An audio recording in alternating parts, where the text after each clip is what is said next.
ऊंची है building, lift तेरी बंद है, हाँ कैसे मैं आऊं, और दिल रजामंद है। आजा आजा आजा बैंड बाजा लेके आजा। ऊंची है बिल्डिंग, अरे लिफ्ट तेरी बंद है, हाँ कैसे मैं आऊं, दिल रजामंद है। ऊंची है बिल्डिंग, लिफ्ट तेरी बंद है। तो मुन्ना मुन्नियो, ये जो गाना आपने सुन लिया, ऊंची है बिल्डिंग लिफ्ट तेरी बंद है, या फिर आप मेरे पीछे जो बिल्डिंग्स देख रहे हैं, है कि नहीं बात, ये भी सच्ची घटनाओं पे आधारित है। ये जो ऊंची ऊंची बिल्डिंग है ना, ऊंची बिल्डिंग लिफ्ट तेरी बंद है ना, कैसे मैं आऊं दिल रजा बंद है, आजा आजा, है कि नहीं बात। तो भैया फिल्म के अंदर के सीन तो आपने देख लिए कि भैया गाना देख लिया आपने, पिक्चर देख ली। अनकट सीन कौन बताता है? अनकट सीन अपन बताता है दोस्तों, अनकट सीन अपन बताता है। तो मुन्ना मुन्नियों भाई और बड़ा सज्जनों, आज का अनकट सीन सुनो। ये जो मेरे पीछे ऊंची बिल्डिंग है, मजाक न कर रहा भैया, मजाक न कर रहा बिल्कुल भी। ये बिल्डिंग अपन की जमीन पर खड़ी हुई है, अपन की जमीन पर। हाँ, अरे भैया भाई बनो, लाइन वन से शुरू होते जाओ, सब पड़ा होता है। आज मेरे पास पैसा है, बंगला है, गाड़ी है, बिल्डिंग है, ऊंची ऊंची बिल्डिंग है। तुम्हारे पास क्या है? क्या तुम्हारे पास? मेरे पास माँ भी है। अब बोलो मेरे पास माँ है। अरे मेरे पास माँ भी है, पिताजी भी है, भाई भी है, बहन भी है, ऊंची ऊंची बिल्डिंग भी है। तुम्हारे पास क्या है? क्या तुम्हारे पास है? क्या है तुम्हारे पास? तो भैया ऊंची ऊंची बिल्डिंग मेरे पास है क्योंकि ये जमीन मैंने बिल्डिंग वाले को दी थी। सर अगला जबरदस्त कॉन्सेप्ट यही है, शानदार कॉन्सेप्ट यही है ना, मजा ही आने वाला, सुपर डुपर कॉन्सेप्ट। अगली कहानी भी सच्ची घटनाओं पे आधारित है, इसका मुझसे पूरा लेना देना है। सर हुआ क्या, अब मेरे पास है ना एक बहुत बड़ी जमीन है, जमीन कई एकड़ में, है ना, एकड़ में फैली हुई, राइट। अब मुन्ना, अब इसका ओनर कौन? ओनर अपन, अपन ओनर भैया, इसका ओनर मैं। लेकिन जमीन है ना बंजर पड़ी थी, है ना, बंजर बंजर जमीन पड़ी थी, बंजर बंजर जमीन पड़ी थी। अब मैंने सोचा यार ये बंजर जमीन है, बंजर जमीन है, जमीन का क्या करें जमीन का। तो भैया मैंने क्या किया, एक बिल्डर को पकड़ा, बहुत तगड़े बिल्डर को। मैंने बिल्डर के पास है ना एक ऑफर लेके गया, राइट। मान लो भैया एक बिल्डर आ गया, डीएलएफ रियल एस्टेट बिल्डर्स। मैंने इनको एक ऑफर दिया, मुन्ना इनको एक ऑफर दिया। मैंने कहा मुन्ना मेरी जमीन है, ए डीएलएफ, मेरे पास मुन्ना एक जमीन है बहुत तगड़ी, बिल्कुल प्राइम लोकेशन पर, ठीक है ना। तुम क्या करो, इस जमीन पर अपनी बिल्डिंगें बनाओ, राइट। डीएलएफ वालों ने जमीन का मुआयना किया, डीएलएफ वालों ने कहा, बहुत ही शानदार बात कर दी sir, yes sir yes sir. DLF वालों ने ऑफर को एक्सेप्ट कर लिया, ठीक है मुन्ना। अब जैसे उन्होंने ऑफर को एक्सेप्ट किया, मैंने कहा स्कीम सुनो भैया, स्कीम सुन लो, कई बाद में रोना धोना शुरू कर दो। एक तो भैया मुझे जमीन का पैसा चाहिए, जैसे मैंने कहते भैया एक तो जमीन ही है ना 2 करोड़ की है। अब तुम बिल्डिंग में चाहे 10 फ्लोर बनाओ, 5 फ्लोर हो, तुम्हारी मर्जी है, 2 करोड़ तो मुझे चाहिए। ऊंची है बिल्डिंग, लिफ्ट तेरी बंद है, लिफ्ट जरूर लगा लेना। साथ के साथ मुन्ना एक बात ध्यान रखना, साथ के साथ बिल्डिंग में तुमने 5 फ्लोर बनाए, 10 तुम बनाओगे पता है ना, 10 में से है ना 2 फ्लैट मेरे, 2 फ्लैट भी चाहिए, ठीक है, राइट। यानी कि 2 करोड़ रुपया पैसा भी चाहिए और साथ में 2 फ्लैट चाहिए, यानी कि 2 घर भी चाहिए, फ्लैट भी चाहिए। बोलो खेलना है तो खेलो वरना गेट आउट, खेलना है तो खेलो वरना गेट आउट। बिल्डर ने कहा चलो भैया जाओ सर, जी लो अपनी जिंदगी। ये भी हमने यस किया, 2 करोड़ भी दिए और 2 करोड़ भी दिए और आपको फ्लैट भी दिए। अब मैंने कहा भैया जैसे पेपर तैयार हुए पैसा ढीला कर दो। उन्होंने भैया तभी के तभी मुझे पैसा दे दिया, 2 करोड़ रुपए मेरी झोली में डाल दिए, ठीक है। अब इस जमीन पर डीएलएफ वालों ने क्या किया, गाना गाते हुए ऊंची ऊंची बिल्डिंगें बनानी शुरू कर दी, ठीक है ना। मान लो उन्होंने 2 टावर है ना, आजकल की दुनिया में टावर बोल देते हैं, भैया उन्होंने मेरी जमीन पर 2 टावर खड़े कर दिए या ग्राउंड ग्राउंड वगैरह सब बहुत बड़े तरीके से बना दिया। अब क्योंकि जब बिल्डिंग के मामला आता है तो आपको एक तो पता ही है, बिल्डिंग की जो वैल्यूज होती है वो मार्केट वैल्यू से हम कंसिडर नहीं करते हैं, हम इनकम टैक्स में उसकी स्टैम्प ड्यूटी वैल्यू पे ज्यादा फोकस करते हैं। एक तो बिल्डिंग की देखी गई वरना स्टैम्प ड्यूटी, और दूसरी बात साथ के साथ बिल्डिंग की स्टैम्प ड्यूटी के अलावा, बिल्डिंग की स्टैम्प ड्यूटी के अलावा ये बात रखी गई कि भैया कौन कैपिटल गेन देगो कौन ना देगो। तो भैया डीएलएफ वालों को तो ये बिजनेस हो गया, डीएलएफ वालों को क्या हो गया, बिजनेस हो गया। अगर डीएलएफ वाले बिजनेस कर रहे हैं, फ्लैट बना के बेच रहे हैं, फ्लैट बना के बेच रहे हैं, तो डीएलएफ वाले जो कमाएंगे वो तो पीजीपी में जाएगा, डीएलएफ वाले जो कमाई कर रहे हैं वो तो जाएगा पीजीपी में, पबजी में जाएगा, इसकी तो कोई टेंशन नहीं है। खतरे की घंटी और एंगल घूमा मेरी तरफ, लाइट्स कैमरा एक्शन, मेरी तरफ। मैं देख रहा हूँ फाइनेंस मिनिस्टर को, सर ऐसे क्यों घूर रहे हो, सर डर लग रहा है मुझे, ऐसे घूर रहे हो। मैंने कहा अच्छा सर जी आपने क्या किया ये पता है, आपने जाने अनजाने मजे मजे में एक खतरनाक काम कर दिया जिसको इनकम टैक्स डिपार्टमेंट बोलता है जॉइंट डेवलपमेंट, जॉइंट, ये वो जॉइंट नहीं है, तुम सब जॉइंट के सारे मतलब वो नहीं होते जो तुम्हारे दिमाग में चल रहे जॉइंट, भैया तुम ना सुधरो, है ना, जॉइंट डेवलपमेंट एग्रीमेंट, ठीक है ना मुन्ना, ये वो जॉइंट ना है मुन्ना, वो जॉइंट ना है, ये है जॉइंट डेवलपमेंट एग्रीमेंट। तो भैया जॉइंट डेवलपमेंट एग्रीमेंट इसको करार दिया जाता है इनकम टैक्स डिपार्टमेंट या इनकम टैक्स एक्ट के अकॉर्डिंगली। अगर कोई बंदा अपनी बिल्डिंग किसी बिल्डर को देता है, बेचता है और कहता है कि इस पे अपना क्या बना बिल्डिंग बनाओ साथ में फ्लैट भी दे, तो मेरे लिए वो एसेट्स मुन्ना, मेरे लिए वो एसेट्स बोल तो लैंड, मेरे लिए वो लैंड वो जमीन पर्सनल एसेट्स है, पर्सनल एसेट है, बिजनेस की थोड़ी है, मेरी पर्सनल एसेट थी, बिजनेस की ना थी मुन्ना, मेरे पास ऐसी कोई लैंड का बिजनेस चला, पर्सनल एसेट्स है, वो मेरी पर्सनल एसेट्स हो गए यानी कैपिटल एसेट्स हो गए। उसको मैंने क्या किया, एक जॉइंट डेवलपमेंट एग्रीमेंट के तहत एक बिल्डर को ट्रांसफर कर दिया। तो भैया फाइनेंस मिनिस्टर साहब ने बोला सर जॉइंट डेवलपमेंट एग्रीमेंट के तहत if you transfer your land to the builder, DLF यानी real estate builder, transfer your land to builder, then Munna भाई और बहनों देवी सुनो, बहुत दूर से संसद भवन से आवाज आई sir ji, then transfer of building, then transfer of building, transfer of land to builder treated as sale या transfer under the head capital gain. हम इसे सेल या ट्रांसफर ही मानेंगे, कैपिटल गेन के तहत भी हम इसे ट्रांसफर ही मानेंगे। मैंने कहा चलो भैया हो लियो काम, हो लियो भैया हो लियो। अरे भैया अनिश्वर साहब कह रहे हैं सर आपने कैसे भी एग्रीमेंट करके एसेट बेची है, एसेट तो बेची ही है ना आपने, 2 करोड़ रुपए तो उसके मांगे ही हैं, 2 करोड़ तो मिल ही गया मुन्ना, और 2 फ्लैट भी मांगे हैं। अब मैं कह रहा हूँ सर आप क्या, तो फाइनेंस साहब कह रहे हैं कैपिटल गेन दोगे मुन्ना, कैपिटल गेन। मैंने कहा सर कैपिटल गेन चलो ठीक है भैया दे देंगे, क्या करें लैंड और बिल्डिंग पे देना पड़ेगा, दे देंगे, लेकिन सर कैपिटल गेन देना तो है, अब निकालूं कैसे, इसे निकालूं कैसे। फाइनेंस साहब कह रहे क्यों, क्या बात होगी सर, क्या बात होगी, सिंपल तो है। मैंने कहा सर देखो 2 करोड़ तो है मेरे पास, तो ये तो मैं समझ गया भैया 2 करोड़ का कैपिटल गेन है ना, सेल प्राइस है, कॉस्ट है ना, जितने की भी मैंने एसेट खरीदी, मान लो आज से बहुत साल पहले मैंने 10 लाख की ये एसेट्स खरीदी थी, है ना, यानी कॉस्ट ऑफ एक्विजिशन इसका इतना था, ठीक है, आज से 10 साल पहले 15 साल पहले जैसे भी है ना, तो ये तो मैं समझ गया भैया 2 करोड़ रुपए आपने मान लिया, ये हो गया भैया सेल्स कंसिडरेशन हो गया सर, सेल कंसिडरेशन। जितना मैंने डीएलएफ बिल्डर से पैसा लिया जमीन देकर, तो वो मेरे जमीन के बदले क्या हो गया, सेल्स कंसिडरेशन हो गया, ठीक है। इंडेक्स कॉस्ट ऑफ एक्विजिशन कर दूंगा और 10 लाख रुपए पर कॉस्ट ऑफ एक्विजिशन भी निकल जाएगी, इंडेक्स कॉस्ट ऑफ एक्विजिशन निकल जाएगी, कैपिटल गेन आ जाएगा।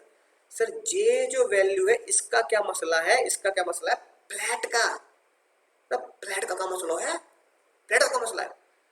सर कह रहे बात तो सही कह रहे हो सर जी, बात तो तुम सही कह रहे हो, बिल्कुल सही कह रहे हो सर जी, बात तो तुम ठीक है। मैंने कहा अब फ्लैट जब बनेगा, जब तैयार होगा, फिर मेरे नाम पे होगा, है कि नहीं बात, राइट, तब जाके मैं टैक्स दूंगा। तो भैया डबल वाला टैक्स लोगे क्या मुझसे, पहले ले लो 2 करोड़ रुपए जब मिला, फिर ले लो है ना जब फ्लैट मिला। अब मान लो 2 करोड़ उसने आज दे दिए, फ्लैट बनाए 4 साल बाद, या इसने बोला कि फ्लैट जब 4 साल में बन जाएंगे तभी 4 साल बाद ही फ्लैट ले लेना और 4 साल बाद ही पैसा ले लेना। तो कौन कौन बाइफरकेशन करता रहेगा? माई बाप मैं इतनी खोपड़ी में मेरे दिमाग ना दिया ऊपर वाले ने, है ना। जितना भी दिया है ना उससे भी बहुत ही कम चल रहा है, टैक्स में तो कतई नहीं चलता है। ये आसान सा लॉ बना देना। फाइनेंस साहब ने कहा भैया सुनो, आसान हो मुश्किल हो सुनो, चलो तुम्हारी अरदास कबूल करी तथास्तु। उन्होंने बोला टैक्सेबिलिटी कब अराइज होगी? सर जब कैश मिलेगा। ना मुन्ना ना, ना मुन्ना ना, कैश बेसिस पर नहीं है। टैक्सेबिलिटी कब अराइज होगी? तो फाइनेंस मिनिस्टर साहब ने बोला टैक्सेबिलिटी यानी कि कैलकुलेशन किस ईयर में करोगे? टैक्सेबिलिटी कह दो या कैलकुलेशन ऑफ कैपिटल गेन कह दो। तो टैक्सेबिलिटी कह दो या कह दो calculation of capital gain.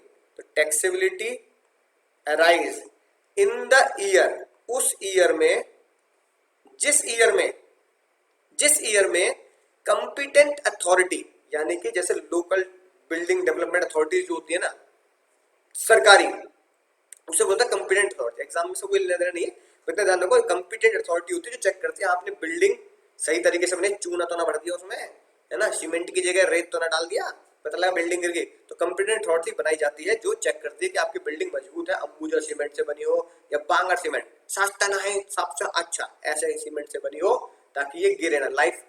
Life line आके चेक करते हैं कि हाँ भी बिल्डिंग कम से कम 50 साल तो टिकी रहेगी, रिपेयर मेंटेनेंस के साथ भी करते रहेंगे। तो कंपिटेंट अथॉरिटी आके चेक करती है और फिर सर्टिफिकेट देती है कि दिस इज फुल्ली कंप्लीट। तो जज साहब ने, फाइनेंस मिनिस्टर साहब ने बोला टैक्सेबिलिटी अराइज होगी इन the year of certificate of completion, यानी कंप्लीशन सर्टिफिकेट जब कंपिटेंट अथॉरिटी दे देगी। Certificate of completion received from competent authority. Competent authority से जब सर्टिफिकेट मिलेगा, है ना, कंपिटेंट अथॉरिटी से जब सर्टिफिकेट ऑफ कंप्लीशन मिलेगा उस ईयर में टैक्सेबिलिटी दे देना, उस ईयर में टैक्सेबिलिटी अराइज कर देना, उस ईयर में कैपिटल गेन निकाल देना। ठीक है मुन्ना, उम्मीद है बात समझ आ चुकी होगी, मजा ही आ चुका होगा।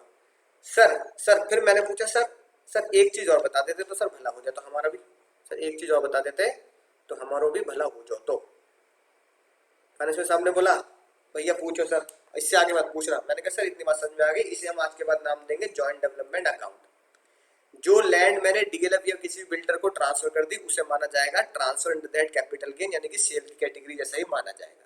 सर दूसरी बात मुझे समझ में आ गई, टैक्सेबिलिटी मुझे उस साल यानी कैपिटल गेन मुझे उस साल निकालना है, कैपिटल गेन मुझे उस साल निकालना है जिस साल मुझे सर्टिफिकेट ऑफ कंप्लीशन प्राप्त हुआ है कंपिटेंट अथॉरिटी से, certificate of completion. Sir capital gain तो मैं निकाल लूंगा, एक बार जे और बता देते सर, जे और बता देते कि सेल कंसिडरेशन कितना लो। गोवा तो है, मैंने लैंड खरीदी थी मान लो 10 साल पहले 15 साल पहले, उसकी कॉस्ट ऑफ एक्विजिशन तो है मेरे पास, लेकिन मुझे ये ना पता भैया कि सेल कंसिडरेशन कितना चाहते हो। फाइनेंस साहब ने बोला ना sale consideration simple, sales consideration बहुत ही सिंपल है, इससे ज्यादा सिंपल कुछ हो ही ना सकता। जितना कैश मिला 2 करोड़ मिला ना, जितना कैश मिला वो आपका क्या बनेगा, सेल कंसिडरेशन बनेगा। साथ साथ 2 फ्लैट मिले ना तो फ्लैट की मार्केट वैल्यू नहीं, चले मार्केट वैल्यू ज्यादा हो कोई दिक्कत नहीं, मार्केट वैल्यू कम हो तो भी कोई दिक्कत नहीं, लड़ना नहीं, सीधी बात नो बकवास। Stamp duty value of 2 flats, ये तुम्हारा सेल कंसिडरेशन होगा। Stamp duty value of 2 flats, stamp duty value of 2 flats, ये सेल कंसिडरेशन होगा। ठीक है, 2 राज की बात समझ में आ गई सर, 2 राज की बात। कैपिटल गेन की कैलकुलेशन कब करनी है सर? कैलकुलेशन उस ईयर में करनी है जिस ईयर में सर्टिफिकेट मिला है, कैलकुलेशन उस ईयर में करनी है जिस ईयर में सर्टिफिकेट मिला है। ठीक है ना, राइट। तो क्या लिखेंगे राज की बात, कैलकुलेशन उस ईयर में करनी है जिस ईयर में सर्टिफिकेट मिला। हिंदी में राज की बात, सर्टिफिकेट ऑफ कंपिटेंट अथॉरिटी मिला। एंड सेल कंसिडरेशन होता है, सेल कंसिडरेशन होगा यानी sale consideration is equal to cash plus जितने भी फ्लैट है उसकी स्टैंप ड्यूटी वैल्यू, जितने फ्लैट है उसकी स्टैंप ड्यूटी वैल्यू। तो भैया ये राज की बात हिंदी में नोट कर लेंगे, जो हमारा अगला शानदार जानदार सेक्शन है। ठीक है सर, बोलो मजा ही आ गया। मजा आएगा सर, मजा आएगा। एक बार पढ़ लेते हैं फिर क्वेश्चन भी कराऊंगा ताकि दिमाग में। हाँ सर, सेक्शन का नाम क्या है सर? सेक्शन का नाम है 45 5A। देखो भैया सीरीज चल रही है 45 की, तो इस सेक्शन का नाम भी रखो है 45 5A। ठीक है ना, 45 5A 45 5A। क्या कह रहा है 45 5A? ध्यान से पढ़ेंगे, आराम से पढ़ेंगे, कोई जल्दबाजी नहीं। एसएससी कौन होगा?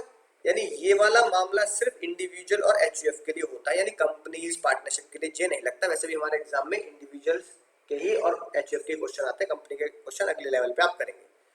कैपिटल गेन में कैपिटल एसेट क्या होगी? मतलब एसेट क्या होगी सर? लैंड, बिल्डिंग या both under special agreement. Special agreement मतलब जॉइंट डेवलपमेंट एग्रीमेंट, है ना।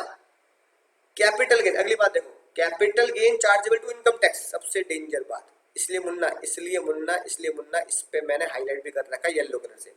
टैक्सेबल किस ईयर में होगा? टैक्सेबल होगा इन the year in which certificate, जिस ईयर में कंप्लीशन सर्टिफिकेट मिला बाय द कंपिटेंट अथॉरिटी। ये मैंने हिंदी बात लिखवा दी। फुल वैल्यू ऑफ कंसिडरेशन, यानी कि सेल्स कंसिडरेशन कितना लेंगे? सेल कंसिडरेशन लेंगे सर जो यहाँ पे लिखा है सर, स्टैम्प ड्यूटी वैल्यू। अगर फ्लैट मिले हैं तो फ्लैट की तो stamp duty value. Stamp duty value किस डेट की? जिस दिन सर्टिफिकेट इशू किया उस दिन की। भैया जिस दिन सर्टिफिकेट इशू किया उस दिन की, अगर इसके अलावा किसी और दिन की स्टैम्प ड्यूटी वैल्यू दे रखे तो वो मत लेना। कई बार पता क्या होता है एग्जाम में, सी एग्जाम में ऐसा हो जाता है भैया, है ना, गच्चा खिलाने को तुम्हें। जिस दिन सर्टिफिकेट मिला, सर्टिफिकेट वाले दिन स्टैम्प ड्यूटी वैल्यू थी मान लो भैया उसकी 3 करोड़, ठीक है। और जिस दिन बिल्डिंग कंप्लीट हुई, है ना, चलो यहां लिख देता हूं, जिस दिन बिल्डिंग कंप्लीट हुई उस दिन स्टैम्प ड्यूटी वैल्यू थी 2 करोड़ 80 लाख। ठीक है। अब बच्चा गच्चा खा गया भैया। जिस दिन बिल्डिंग कंप्लीट हुई, ऊंची है बिल्डिंग, लिफ्टेड बंद है, जिस दिन सब कुछ कंप्लीशन हो गया, बिल्डिंग बिल्डर ने तैयार कर दी, ठीक है, तब तो 2 करोड़ 80 लाख वैल्यू थी। फिर उसने इंस्पेक्टर को बुलाया, यानी इंस्पेक्शन वालों को बुलाया, कंपिटेंट अथॉरिटी को बुलाया, कंपिटेंट अथॉरिटी ने सब कुछ चेक करा के जब सर्टिफिकेट दिया तो वैल्यू हो चुकी थी उसकी 3 करोड़। तो इन दोनों में से कौन सी वैल्यू लूंगा? ये अभी तो तुम्हें लग रहा होगा कि सर ये तो है ना आसान सी बात है, लेकिन एग्जाम में यही गड़बड़ होती है कि 2 वैल्यू। बच्चा सोचता है यार मुझे ये तो पता है कि स्टैम्प ड्यूटी वैल्यू लेनी है, मुझे जे तो पता है सर स्टैम्प ड्यूटी वैल्यू लेनी है, मुझे जे तो पता है स्टैम्प ड्यूटी वैल्यू लेनी है, लेकिन स्टैम्प ड्यूटी वैल्यू सर्टिफिकेट वाले दिन की लेनी है या कंप्लीशन वाले दिन की लेनी है, ये याद नहीं आ रहा, है ना। हो गए नंबर, ठीक है। तो भैया ये छोटी छोटी जो बातें होती है ना, छोटी छोटी बातें, ये बहुत ध्यान से रखने, है ना, समझने और नोट करने वाली होती है। क्योंकि जैसे वो गाना ना, छोटी छोटी रातें लंबी हो जाती हैं, ऐसी छोटी छोटी रातों के साथ साथ बातें भी एग्जाम में लंबी हो जाती हैं, तो लंबा समय चल रहा था अगले अटेम्प्ट का। इसलिए मुन्ना बहुत एक एक शब्द कीमती है कानून के अंदर, राइट। उस दिन की वैल्यू लेनी है जिस दिन सर्टिफिकेट मिला, ठीक है ना। इंक्रीज बाय द कैश, और कैश मिला तो उसे जोड़ देना, यानी stamp duty value plus cash, right. Period of holding सबसे खतरनाक बात, इसलिए खतरा पहले ही बना के दे रखा है, ठीक है ना सर। पीरियड ऑफ होल्डिंग क्या होगा? चलो अपने एग्जांपल पे आते हैं मुन्ना, अपने एग्जांपल पे आते हैं। देखो भैया मुन्नी, ये मैंने कॉस्ट, यानी ये मैंने जमीन खरीदी थी मान लो 2005 में, 2005 में मैंने ये जमीन खरीदी। जब मैंने बिल्डिंग ट्रांसफर करी तब चल रहा था 2017, और जब ये बिल्डिंग तैयार हुई तो भैया ये तैयार हुई मान लो 2020 में, 3 साल के बाद। पीरियड ऑफ होल्डिंग कहां से कहां तक का लूंगा? पीरियड ऑफ होल्डिंग कहां से कहां तक लूंगा? खरीद से लेकर ट्रांसफर, या खरीद से लेकर जब बिल्डर ने बना दी, या जब सर्टिफिकेट मिल गया कंप्लीशन का। आप जानते हो बच्चों वाली बात है सर, पीरियड ऑफ होल्डिंग होता है परचेज डेट से लेके ट्रांसफर डेट तक, यानी 2005 से 2017 लिख के आना एग्जाम में, 2020 ना लिख के आ जियो भैया, है कि नहीं। देखो ये लिखी है बात, क्या लिखी है, पीरियड ऑफ होल्डिंग, खतरा ही बन रहा है। पीरियड ऑफ होल्डिंग इस परचेज डेट से टिल ट्रांसफर ऑफ लैंड, जिस साल आपने अपनी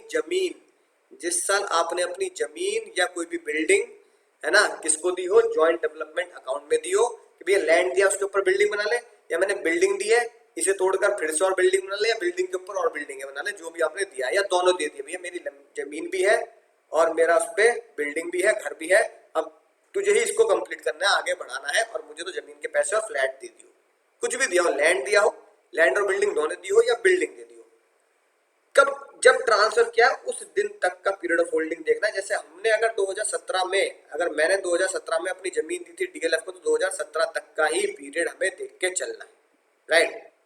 समझ आ गया बात, तो समझ आ चुकी है।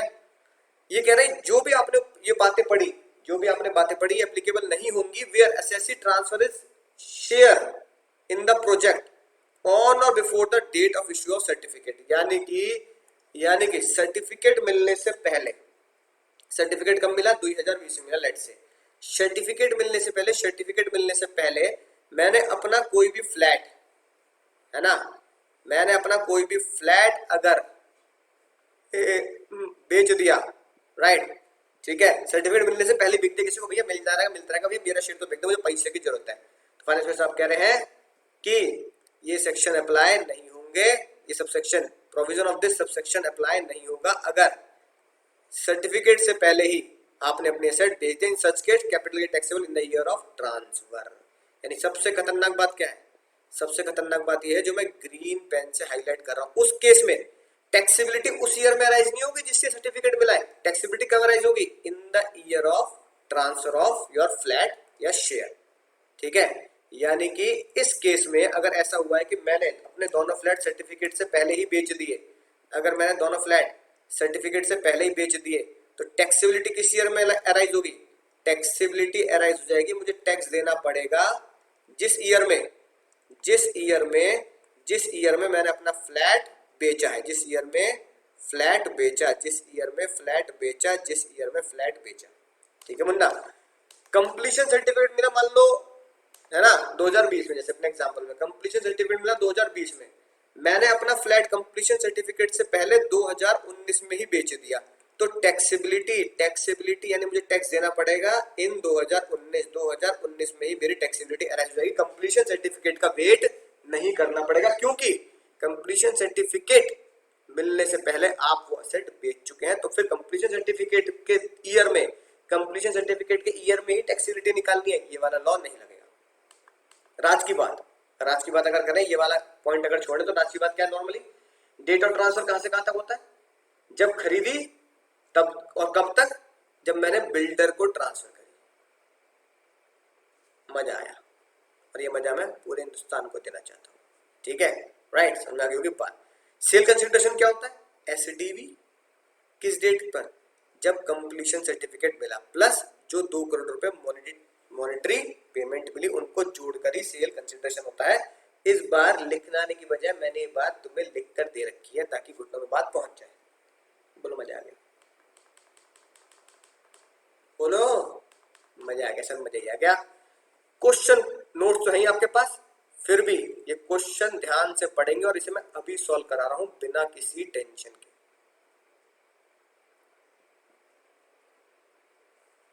ठीक है मुन्ना, राइट, इसलिए टेंशन नहीं लेने का। मिस गप्पी, ए गप्पी, गप्पू कहाँ है ना, तो गप्पी जी ने क्या किया, पहले एसआर के बनाते हैं, है ना, एग्जाम में एसआर के बनाने की जरूरत नहीं है, तो तुम्हारी, है ना, खोपड़ी में फिट हो चुका होगा। पहले छोटा सा एसआर के बना के दिखा देता हूँ चल क्या रहा है मामला। गप्पी जी ने सितंबर 13 बोले तो 13, यानी कि सितंबर 13 बोले तो 13-14 में, है ना, एक प्लॉट परचेज किया, प्लॉट बाय किया, मजा आएगा सर। जॉइंट डेवलपमेंट एग्रीमेंट में उन्होंने एंटर किया, बॉब द बिल्डर करके दिखाएंगे, बॉब द बिल्डर के साथ। कब सर, अब अप्रैल 2019 बोले तो 19-20। ये तगड़ी कहानी है कि नहीं बात? ठीक है, ट्रांसफर कर दिया, यानी कि transfer of plot to Bob the builder, है ना, 19-20 में बॉब द बिल्डर करके दिखाएंगे। ठीक है, किसके तहत? जॉइंट डेवलपमेंट एग्रीमेंट के तहत। फिर क्या हुआ? बिल्डर ने, बॉब द बिल्डर भैया ने, बॉब द बिल्डर बहुत ही बढ़िया आदमी निकले, उन्होंने कहा अरे गप्पी जी कैसे टेंशन ले रही हो, ये लो भैया 1,20,00,000 रुपए पकड़ो और मजे करो। कब? 30 अप्रैल को ही, जिस दिन सर्टिफिकेट मिला था, सर्टिफिकेट वाले टाइम पर ही, ठीक है, पैसा मिल गया। अब बॉब द बिल्डर ने उस जमीन पे क्या किया? मजा ही करते उस जमीन पर। उस जमीन पर उसने ऊंची बिल्डिंग बना दी, ऊंची बिल्डिंग लिफ्ट बंद है, और बनाया भैया उसने, है कि नहीं बात, फ्लैट पे फ्लैट, फ्लैट पे फ्लैट, 10 फ्लैट बना दिए। ठीक है, 10 फ्लैट बनाए, और तीन फ्लैट किसके नाम? गप्पी के नाम। 3 फ्लैट, 10 में से 3 फ्लैट भैया गप्पी के। ठीक है मुन्ना, 10 में 3 हो गए भैया गप्पी के flat. Stamp duty value of each flat, यानी कि एक फ्लैट की एसडीवी कितनी दे रखी है सर? 80 लाख रुपए है एसडीवी, एक फ्लैट की 80 लाख। यानी कि अगर मैं 3 फ्लैट की बात करूं तो 3 फ्लैट इंटू 80 लाख, 2,40,00,000 है ना, 2,40,00,000 टोटल कीमत एसडीवी बैठ गई। तो सर ये हो गई मेरी stamp duty value, right, 3 flat की, और एक फ्लैट की हो गई 80 लाख रुपए। मजा आएगा सर। कल सबसे खतरनाक बात क्या है? Construction of all the flat complete, ये है जो ग्रीन पेन सेलेक्ट करो, completion certificate issued in your previous year, आपके प्रीवियस ईयर में इसका कंप्लीशन सर्टिफिकेट मिला है। ठीक है ना, यानी सर्टिफिकेट जो दिया गया कंपिटेंट अथॉरिटी के द्वारा, वो आपके अपने प्यारे प्रीवियस ईयर में दिया गया। ठीक है, अब भैया आपको कैलकुलेशन करनी है कैपिटल गेन की फॉर गप्पी जी के लिए कैलकुलेशन करनी है मुन्ना, राइट। ठीक है, तो ये तो भैया एसआर के, उम्मीद है बात समझ में आ चुकी होगी। ठीक है, अब देखते हैं क्या लगेगा सर।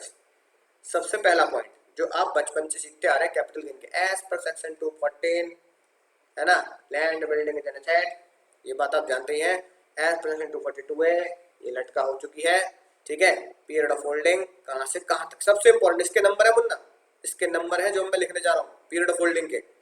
सर कब मिली? 13-14, पीरियड ऑफ होल्डिंग 13-14 से कब तक अपने प्रीवियस ईयर तक। कब तक मुन्ना? आया अपने प्रीवियस ईयर तक? आया नहीं, जब मैंने वो जॉइंट डेवलपमेंट एग्रीमेंट में बिल्डर को ट्रांसफर कर दी, यानी 19-20 तक। ठीक है, 13-14 से 19-20 तक, 13-14 से 19-20 तक, यानी कि बाय डेट से लेकर ट्रांसफर टू बिल्डर डेट तक। सबसे पहले इसका नंबर पक्का हो गया कि आपको ये पता है इस डेट के लिए। ठीक है ना, फिर मुन्ना मुन्ने भाई और बहनों, सेल्स कंसिडरेशन कितना होगा? सेल्स कंसिडरेशन कितना होगा बताओ sir. Sales consideration as per section 45(5)(a) working note में लिखेंगे, ये बात आप वर्किंग नोट में लिख के आएंगे पूरी line. Sales consideration under joint development agreement is cash नहीं मतलब मनी वैल्यू, क्योंकि कैश नहीं देगा वो चेक देगा, है ना भैया, लीगल काम करोगे ना। Money value plus stamp duty value of flats given by the builder. तो भैया कितने रुपए की मनी वैल्यू मिली? 1.2 करोड़ तो पैसा मिला, प्लस फ्लैट 80 लाख का था, 3 फ्लैट कितने के हो गए सर? 2.4 करोड़ के। तो भैया 2.4 प्लस 1.2, ठीक है, ये हो गया सर 3.6 करोड़। तो भैया मैं पूरा सेल्स कंसिडरेशन लिखूंगा 3.6 करोड़, 3 करोड़ 60 लाख, ये हो गया भैया हमारा सेल कंसिडरेशन। बोलो सर बात समझ में आ चुकी है? मजा ही आ चुका है। अब सर फिर हम क्या माइनस करते हैं? माइनस, तीसरे स्टेप में माइनस करते हैं। कोवा या इकोवा, लटको है सटको है भैया? 13 14 से 19 20 तक 3 साल से ऊपर, सॉरी है ना, लैंड और बिल्डिंग लटका हो गई, तो ये क्या माना गया सर? लटका हो गया भैया, लटका हो गया। लटका हो गया तो इंडेक्स कॉस्ट ऑफ एक्विजिशन करेंगे, इंडेक्स कॉस्ट ऑफ एक्विजिशन करेंगे। फॉर्मूला लिख के आएंगे एग्जाम में पूरा, cost of acquisition into index of sale year, यानी इंडेक्स ऑफ सेल ईयर नहीं, index of transfer year divide by index of purchase year या एक्विजिशन ईयर, और ये फॉर्मूला सा मैच कराएंगे सर। सर कितने की खरीदी थी, कितने की खरीद थी, बताओ जल्दी, कितने की खरीद थी सर, कितनी खरीद थी? कहाँ चला गया क्वेश्चन? हाँ सर, खरीदी थी purchase registration plot 28/9/2013, she entered to joint development agreement, ठीक है। ट्रांसफर प्लॉट इतना, अरे खरीद नहीं दे रखी क्या? ईच फ्लैट, अरे मुन्ना खरीद नहीं दे रखी, जे का हो गया भैया, जे का हो गया। चलो खरीद हम अपनी तरफ से लिख लेते हैं ना। अच्छा वो होमवर्क में नहीं दिया, वरना तुम तो लोट फुट हो जाते सर, ठीक है। तो ये गलती से बड़े विषयों में छोटी छोटी बातें होती रहती हैं। रेजिडेंशियल प्लॉट खरीदा था 2013 में, यहाँ लिख लेते हैं ₹4, ठीक है सर। कितना लिखते हैं? चलो लिख देते हैं 20 लाख, कोई दिक्कत नहीं सर, 20 लाख रुपीज लिख देते हैं। मात्र 20 लाख रुपए का प्लॉट खरीदा था, है ना, राइट, 2013 में, ठीक है सर। अब क्या होगा सर? कॉस्ट ऑफ एक्विजिशन, ठीक है, 20 लाख रुपए, क्योंकि 2001 के बाद की वैल्यू है तो फिर फॉर्मूला लगाना नहीं है, हायर लोअर वाला है ना, इनटू सबसे डेंजर बात, पूरी दुनिया की सबसे बड़ी डेंजरस बात, इंडेक्स ऑफ ट्रांसफर ईयर। तो ट्रांसफर ईयर कौन सा है मुन्ना? ट्रांसफर ईयर कौन सा है? ट्रांसफर ईयर है 19-20 मुन्ना, 19-20। तो 19-20 का इंडेक्स लेना है, अपने ईयर का मत ले लेना, into index of my previous year. अब आ जाएगी ऐसे बहुत से लगा लो काटे, 19-20 का ढूंढो, 19-20 का देखते हैं सर किताब में कितना दे रखा है सर 19-20 का।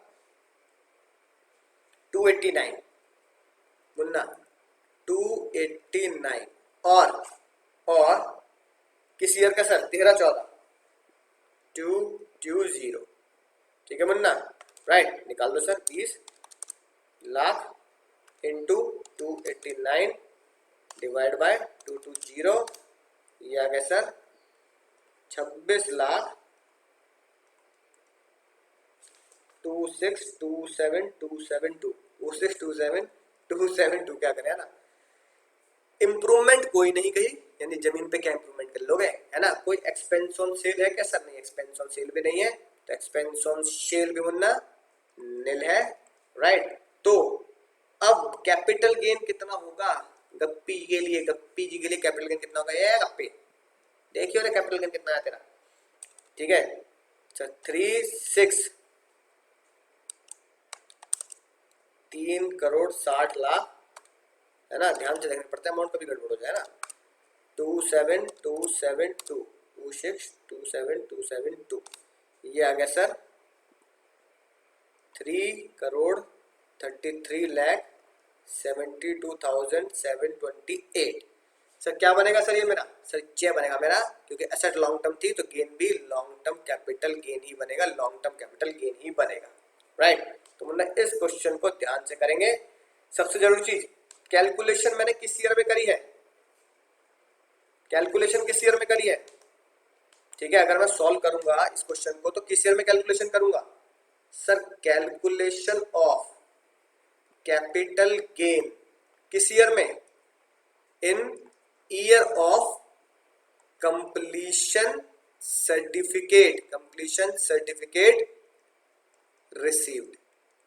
कैलकुलेशन उस ईयर में कर रहा हूं जिस ईयर में कंप्लीशन सर्टिफिकेट मिल रहा है। Calculation of capital gain in the year in which completion certificate receive. Completion certificate कब मिला? अपने प्रीवियस ईयर में। तो कैलकुलेशन तो मैं अपने प्रीवियस ईयर में कर रहा हूं, लेकिन इंडेक्स कब का ले रहा हूं? इंडेक्स ले रहा हूं पुराना, इंडेक्स ले रहा हूं पुराना, इंडेक्स ले रहा हूं 19-20 का। कैलकुलेशन अपने ईयर में इंडेक्स 19-20 का, कैलकुलेशन अपने ईयर में इंडेक्स 19-20 का। बात समझ में आ चुकी होगी मुन्ना, क्या झोलझाल है। बाकी आप समझ ही चुके हैं सर, पीरियड ऑफ होल्डिंग उस 19-20 तक ही लेंगे जिस ईयर में मैंने क्या किया है, ट्रांसफर किया एसेट जॉइंट डेवलपमेंट अकाउंट में, ठीक है, जॉइंट डेवलपमेंट एग्रीमेंट में, है ना, जॉइंट डेवलपमेंट एग्रीमेंट में ट्रांसफर किया उस ईयर का, ठीक है। इंडेक्सेशन भी उसी ईयर का हो गया। कैलकुलेशन किस ईयर में कर दी, जिस ईयर में सर्टिफिकेट मिला। Simple question.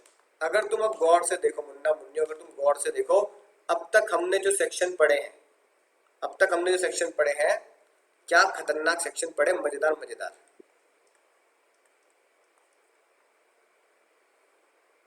पहला 45(1)A, कांजीलाल मेहता जी की एक असेट डिस्ट्रॉय, इसलिए 1A एक असेट डिस्ट्रॉय, कांजीलाल वाला केस पड़ा, ठीक है। क्या हुआ सर उसमें, क्या हुआ, टैक्सेबिलिटी गवाही, टैक्सेबिलिटी यानी कैपिटल गेन कैलकुलेशन कब करना है, जब कैश मिला। याद आ गई बात, हाँ सर याद आ गई, मजा ही आ गया। जब कैश मिला, कैश मतलब पैसा मिला, यानी कि कैश मिला और चेक मिलेगा तो कैलकुलेशन नहीं करेंगे, क्या कैश का मतलब क्या है, पैसा। लो यार लो, जब मनी पैसा मिला, टैक्सेबिलिटी, है ना, उस ईयर में आई। पीरियड ऑफ होल्डिंग कहां से कहां तक कर लिया, पीरियड ऑफ होल्डिंग कहां से कहां तक कर लिया सर, पीरियड ऑफ होल्डिंग लिया हमने, पीरियड ऑफ होल्डिंग लिया हमने, बोलो जल्दी, परचेज डेट से लेकर टिल किस डेट तक, बाय डेट से लेकर टिल ट्रांसफर डेट तक। ट्रांसफर डेट बोले तो ट्रांसफर डेट यहाँ कौन सी बैठी थी, जब असेट डिस्ट्रॉय हुई। हमने माना जिस साल असेट डिस्ट्रॉय हो गई उसी साल हमने इंश्योरेंस कंपनी को बेच दिया, इंश्योरेंस कंपनी को बेच दिया। सेल कंसिडरेशन क्या था, सेल कंसिडरेशन पैसा रिसीव्ड फ्रॉम इंश्योरेंस, है ना। चलो यहां लिख देता हूं ताकि तुम्हें तीसरी बात भी यहाँ याद हो जाए, तीसरी बात भी यहाँ पता लग जाए।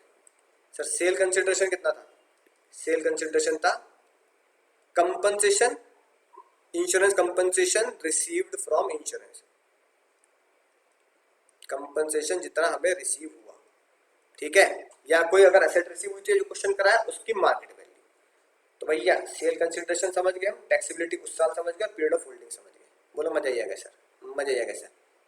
दूसरा फिर हमने कौन सा पढ़ा, दूसरा पढ़ा हमने सर बप्पी लहरी, दो असेट, बप्पी लहरी की दो ही असेट थी जो भैया उन्होंने कन्वर्ट कर ली, यानी conversion of stock in trade, Bappi दा, है कि नहीं बात। सेल कंसिडरेशन क्या लिया, जल्दी बताओ, सेल कंसिडरेशन, सेल कंसिडरेशन था fair market value on date of conversion, जिस दिन हमने, है ना, कन्वर्ट किया, on date of convert. Taxability किस ईयर में आएगी, taxability, taxability fair market value तो ले ली, है ना, कंसिडरेशन में कन्वर्ट किया, लेकिन टैक्सेबिलिटी किस ईयर में आएगी, टैक्सेबिलिटी उस ईयर में नहीं आएगी जब मैंने दुकान पे जाके रख दी, टैक्सेबिलिटी उस ईयर में आएगी जब पैसा सेल होके पैसा मिला, सेल होके पैसा मिला, ठीक है, राइट। और पीरियड ऑफ होल्डिंग कहां से कहां तक, पीरियड ऑफ होल्डिंग जब बप्पी लहरी ने वो असेट खरीदी, और किस डेट तक, पीरियड ऑफ होल्डिंग जब बप्पी लहरी ने वो असेट खरीदी किस डेट तक, till convert into, by date से लेकर टिल, या टू, चलो टू ही लिख दो, to convert into SIT, convert into SIT, साफ साफ बना लेना है एसआर के, मजा जाएगा सर। तीसरा, तीसरी धारा कौन सी पड़ी, तीसरी धारा कौन सी पड़ी यार, हमको दे ठाकुर 45(5), है कि नहीं बात, ठाकुर साहब की कहानी, ठीक है, ठाकुर साहब की कहानी। सर बात समझ में आ चुकी है, मजा आ चुका है, बताओ सर जल्दी, मजा आ रहा है। सेल कंसिडरेशन क्या लिया, सेल कंसिडरेशन लिया कंपनसेशन रिसीव्ड, मुआवजा जो सरकार से मिला, है ना, मुआवजा जो हमें सरकार से मिला, वो क्या बात याद रखी थी, ओरिजिनल कंपनसेशन या इनिशियल कंपनसेशन जितना मिला, जितना भी मिला फुल्ली टैक्सेबल, एडिशन वालों को बताइए जितना मिला उतना ही टैक्सेबल, और इंटरिम वाला फाइनल पर। टैक्सेबिलिटी किस साल अराइज होगी, किस साल अराइज होगी, टैक्सेबिलिटी किस साल अराइज होगी, जिस साल मेरी असेट मेट्रो के चक्कर में घर जब्त करा ना, जब जिस ईयर में पैसा मिला उस साल, जिस ईयर में पैसा मिला, जिस ईयर में पैसा मिला उस साल टैक्सेबिलिटी अराइज होगी। ठीक है, यानी जिस ईयर में पैसा मिला उस साल टैक्सेबिलिटी अराइज होगी। पीरियड ऑफ होल्डिंग कहां से कहां तक देखना है? सर पीरियड ऑफ होल्डिंग देखना है बाय डेट से लेकर टू किस डेट तक? जिस साल कंपलसरी एक्वायर करी उस साल, जिस साल पैसा मिला उस साल तो क्या करना है? कैलकुलेशन करनी है। टैक्सेबिलिटी बोल तो calculation of capital gain, calculation of capital gain तो उस साल होगा जिस साल पैसा मिला। लेकिन पीरियड ऑफ होल्डिंग कहां से कहां तक देखेंगे? By date to compulsory acquire date, compulsory acquire by government year, यानी जिस साल गवर्नमेंट ने क्या किया? मेरी एसेट जब्त कर ली। यानी कि 45(1)(a क्या था सर? 45(1)(a क्या निकला सर? 45(1)(a निकला कैश बेसिस पर। 45(1) चार्जिंग सेक्शन का एक्सेप्शन। 45(2) भी क्या निकला सर? कैश बेसिस पर। और 45(5) भी क्या निकला सर? कैश बेसिस पर। यानी जिस साल कैश मिला, जिस साल पैसा मिला, मनी मिला, चेक मिला, है ना, जिस साल पैसा मनी चेक मिला उस साल टैक्सेबिलिटी निकालेंगे। लेकिन पीरियड ऑफ होल्डिंग का खास ध्यान रखेंगे, पीरियड ऑफ होल्डिंग का खास ध्यान रखेंगे। पीरियड ऑफ होल्डिंग की वजह से इनटू जो इंडेक्सेशन करना है वो अपने ईयर का नहीं बनता, क्योंकि पीरियड ऑफ होल्डिंग हो सकता है कब की हो? पहले ईयर तक की हो, जो हमने क्वेश्चनों में करी भी है। फिर मुन्ना उसके बाद फिर एक आज का एक और स्पेशल सेक्शन पढ़ा सर 45(5)(a जॉइंट, वो जॉइंट नहीं, जॉइंट डेवलपमेंट एग्रीमेंट। सर जे क्या था? जे क्या था? Destruction, compensation on asset destroy. ठीक है ना, इंश्योरेंस कंपनी से जो कंपनसेशन मिला। 45(2) बप्पी था conversion of capital asset, conversion of capital asset into stock in trade. ठीक है, और 45(5) क्या था सर? 45(5) सर 45(5) था हमारा जबरदस्ती कंपलसरी एक्वायर, कंपलसरी एक्वायर। बोलो मजा आएगा सर, मजा आएगा। तीनों सेक्शन चारों सेक्शन पता लग गए सर। इसको पूरा कर लेते हैं। खेल खत्म पैसा हजाम। ये किसी कहानी थी? ऊंची है बिल्डिंग, ये मेरी कहानी। ऊंची ऊंची बिल्डिंग है, मैंने जैसे मेरे पीछे लग रही है सब जमीन दे दे के लोग से बनवाई है। ठीक है, सेल कंसिडरेशन क्या होगा सर? जहां पे सेल कंसिडरेशन कहाँ होगा भैया? यहाँ सेल कंसिडरेशन होगा जितना पैसा मिला जमीन बिल्डिंग या दोनों का plus stamp duty value of flat. वो भी किस दिन की? याद रखना किस दिन की स्टैंप ड्यूटी वैल्यू लेनी है। बता था ना, सर्टिफिकेट या उस दिन जिस दिन सर्टिफिकेट मिला उस दिन के ना। टैक्सेबिलिटी किस ईयर में राइज होगी? ये है सबसे खतरनाक बात है, ये मुन्ना सबसे खतरनाक बात, बहुत ही डेंजर बात। टैक्सेबिलिटी जब कैश मिला, यहाँ कैश मिला, यहाँ कैश मिला, यहाँ जब कैश मिला तब ना मुन्ना, ना गलत मत कर देना एग्जाम में। जब कैश मिला तब अराइज नहीं होगी। कब अराइज होगी? जब कैश नहीं, जब कंप्लीशन, जब कंप्लीशन सर्टिफिकेट मिलेगा उस ईयर में, है ना, ईयर ऑफ कंप्लीशन। टैक्सेबिलिटी किस ईयर में अराइज होती है? टैक्सेबिलिटी किस ईयर में अराइज होती है सर? टैक्सेबिलिटी उस ईयर में अराइज होगी इस केस में जब कंपनी सर्टिफिकेट मिलेगा। बोलो जोर से, मजा ही आ गया, जोर से, मतलब पड़ोसी तक बात जान मजा आएगा सर। ठीक है, अब आखिरी बात, मुन्ना मुन्नियों भाइयों और बहनों सोच कर समझ कर जवाब देंगे। अब सर पीरियड ऑफ होल्डिंग कहां से कहां तक? Sir period of holding sir by date से किस डेट तक?